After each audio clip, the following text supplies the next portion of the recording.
We should give only the minimum. It's going to happen. After we're going to eat, we're going to be confused a little bit. But we have to give the minimum to it and not the maximum. How are we going to do that? ואז כשהמזבח בתיקונו, כתיקונו, soon we're going to understand how to do that.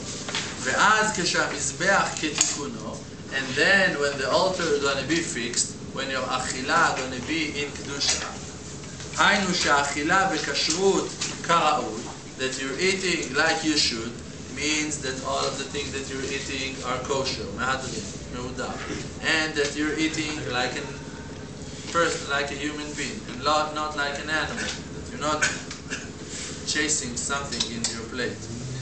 So, azay nichna'im haklipot.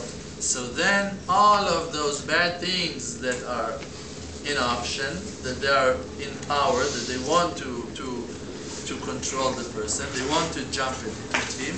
If the person is controlling himself and he's eating with wisdom like he should, he's holding himself, so then all of those klipot are falling down. I remember one story about one tzaddik.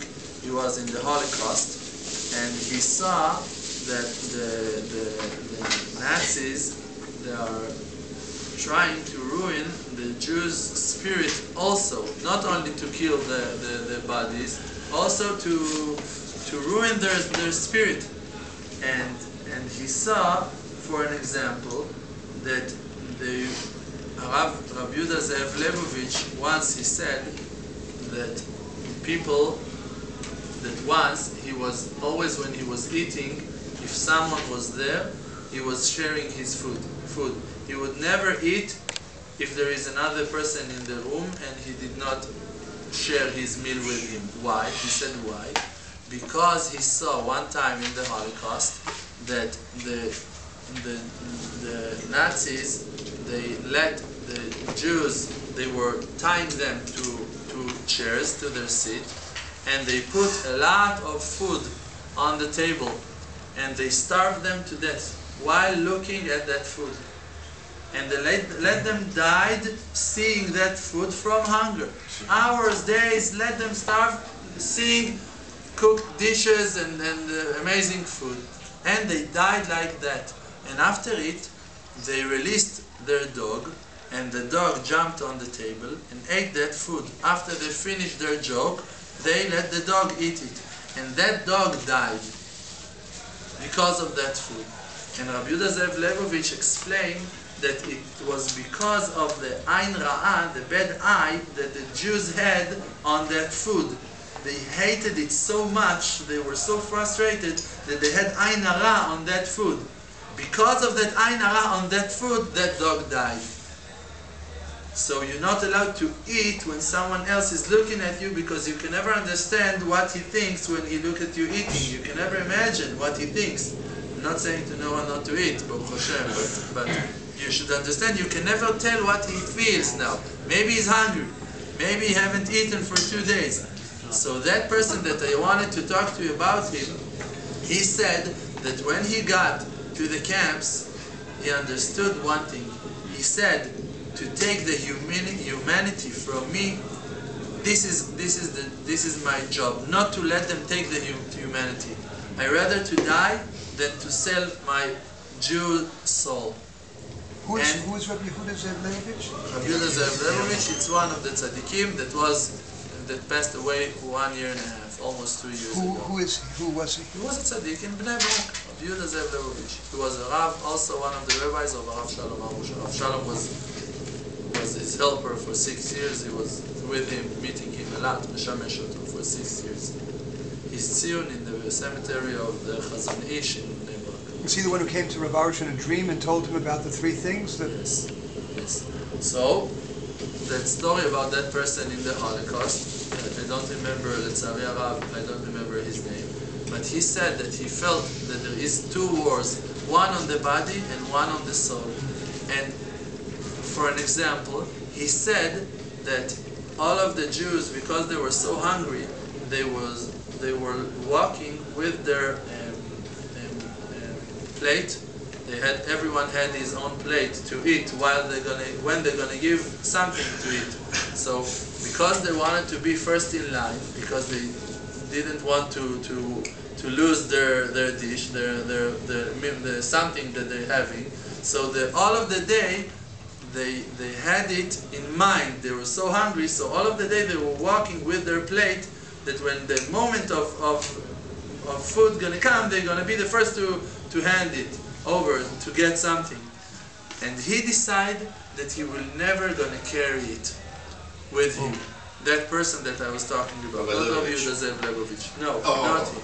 Another person that I said that he was fighting against the fact that the Germans tried to destroy ruin his humanity. Humanity, exactly. And he said that he lost a lot of meals because of that, but he gained his humanity. Because he was suffering and suffering and suffering, and every time that they were giving the food, he had to go to his place, to his bed, and to take his dish, and a lot of times he came the last one, to be the last in line, because no one done that thing with him. And so a person that controls his desires and it's very hard in those situations, but we can never tell ourselves that we're going to be healthy in the time of Nisayon if now we're sick. If now that there is no test, now there is no tests. But now, even though that there is no test, we need to work on our mental side to be healthy. Because if you're not healthy now, you cannot see results for that. But when Chas v'Shalom you're going to have a test, when they're going to push you to the corner, then you're going to reveal your heart. You're going to reveal your soul, who you really are. If you have a person that he was in the Holocaust, if he had desire for food, so he would steal to get food. He would push to get food. He would, I don't know what. He would do everything. Why? Because of his desire. But if a person broke his desire, he will never steal, even in Auschwitz, even in the camps. So we need to work on our desires, even though that there is no test. You have a desire and you're living a good life with it, because no one is testing you on that point. But you need to be wise to fix yourself before the test is going to come. So alright, so now you can manage. You have desire for money, now you can manage. Why? Because you have your parnasah. But if HaKadosh Baruch Hu is going to push you to the corner that you won't have parnasah, if you have desire for money, now you're going to steal. If you will not have desire for money, when you're going to be in the corner, you're going to daven. You're going to say to HaKadosh Baruch Hu, please help me. You're going to be poor, but you're going to be normal. You're not going to sin. The fact that a person is sinning is because he don't believe in HaShem. So we need to work on our faith in HaShem Yitbarach now that things are somehow comfortable. Now we need to work. That when the situation is going to be that we're going to be tested, that HaKadosh Baruch Hu is going to test us, then we're going to have the power. So this is what Rabbeinu is talking about. A person should break his desire for food, and by that he's going to break all of his foolishness.